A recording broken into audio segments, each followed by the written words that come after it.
Ajwa খেজুর Saudi আরবের এক অতি পরিচিত খেজুর। আরবের প্রাচীনতম প্রসিদ্ধ খেজুরগুলোর মধ্যে অন্যতম এই আজওয়া খেজুর। সৌদির বিভিন্ন অঞ্চলে, বিশেষত মদিনায় এর উপস্থিতি লক্ষণীয়। প্রিয় নবী হজরত মুহাম্মদ সাল্লাল্লাহু আলাইহি ওয়াসাল্লাম এর প্রিয় ফল খেজুর। পবিত্র কোরআনে ২৬ বার খেজুরের উল্লেখ রয়েছে।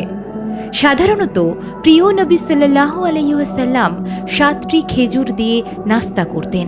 তিনি পবিত্র রমজানে সবাইকে খেজুর ও পানি দিয়ে ইফতার করতে বলতেন। তিনি বলতেন, যদি কারো ঘরে কিছু খেজুর থাকে তবে তাকে গরিব বলা যাবে না। প্রাথমিক অবস্থায় কোরআনুল কারীম সংকলনে খেজুর পাতা ব্যবহৃত হয়।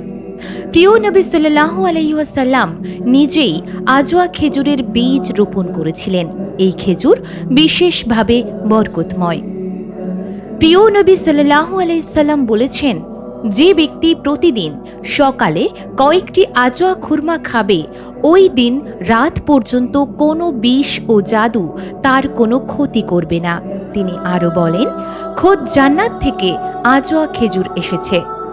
সালমান ফারসি রাদিয়াল্লাহু তাআলা আনহু এর মালিক ছিল একজন ইহুদি।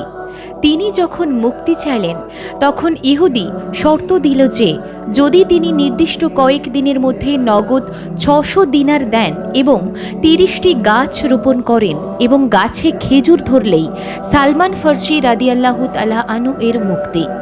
সালমান রাদিয়াল্লাহু তাআলা আনহু এর পক্ষে ৬০০ দিনার জোগাড় করা কঠিন। খেজুর গাছ রোপণ করে তাতে ফল ধরা, ফল পাকানো অনেক সময়ের ব্যাপার। তখন প্রিয় নবী সাল্লাল্লাহু আলাইহি ওয়াসাল্লাম ৬০০ দিনারের ব্যবস্থা করে ইহুদির কাছে গেলেন। ইহুদি বলল, খেজুর থেকে চারা উৎপন্ন করে তবেই ফল ফলাতে হবে। প্রিয় নবী সাল্লাল্লাহু আলাইহি ওয়াসাল্লাম দেখলেন ইহুদির খেজুরগুলো সে পুড়িয়ে কয়লা করে ফেলেছে।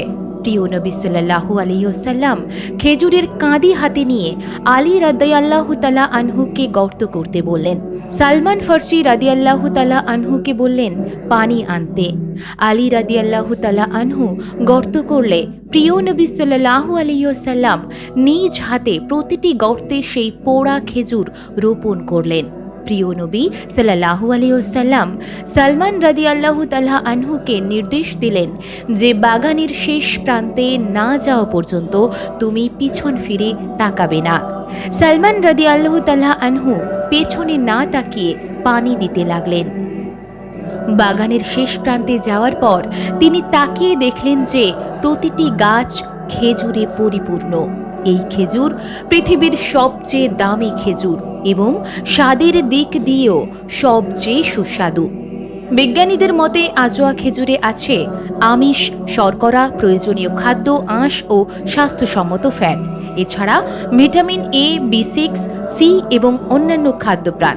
ভিটামিনের গুরুত্বপূর্ণ উপাদান ক্যারোটিন ও রয়েছে আজওয়া খেজুরে। ক্যারোটিন চোখের সুস্থতার জন্য জরুরি ও উপকারী। এছাড়া আজওয়া খেজুর স্নায়বিক শক্তি বৃদ্ধি করে, হৃদরোগের ঝুঁকি কমায়, হজম শক্তি বৃদ্ধি করে, লিভার ও পাকস্থলীর শক্তিবর্ধক, ত্বকের উজ্জ্বলতা বাড়ায়।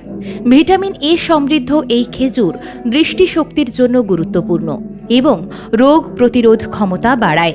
এছাড়া পেটের গ্যাস, শ্লেষ্মা, কফ দূর করে এবং শুষ্ক কাশি ও অ্যাজমায় উপকারী খেজুর।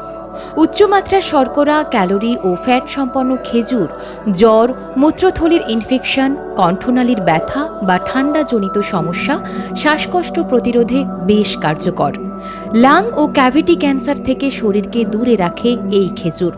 অন্তঃসত্ত্বা মায়েরা সন্তান জন্মের সময় আজওয়া খেজুর খেলে জরায়ুর মাংসপেশির দ্রুত সংকোচন ও প্রসারণ ঘটিয়ে প্রসব হতে সাহায্য করে এবং প্রসব পরবর্তী কোষ্ঠকাঠিন্য ও রক্তক্ষরণ কমিয়ে দেয়। ফুসফুসের সুরক্ষার পাশাপাশি মুখ গহ্বরের ক্যান্সার রোধ করে এই খেজুর। খেজুরের ফাইবার কোলেস্টেরল থেকে মুক্তি দেয়। খেজুরে আছে ৭৭.৫% কার্বোহাইড্রেট, যা খাদ্যের বিকল্প শক্তি হিসাবে কাজ করে। আছে ৬৩ মিলিগ্রাম ক্যালসিয়াম ও ৭.৩ মিলিগ্রাম লৌহ, যা হাড়, দাঁত, নখ, ত্বক, চুল ভালো রাখতে সহায়তা করে। তাই শরীর সুস্থ রাখার এবং সেই সাথে ত্বকের স্বাস্থ্য ভালো রাখার ইচ্ছে যাদের আছে, এছাড়া বিভিন্ন রোগ থেকে মুক্তি পাওয়ার ঘরোয়া উপায় যারা খোঁজেন, তাঁরা নিজেদের রোজকার খাদ্যাভ্যাসে এই ছোট্ট ফলটি রাখলেই পেতে পারেন বিভিন্ন রোগ থেকে মুক্তির উপায়।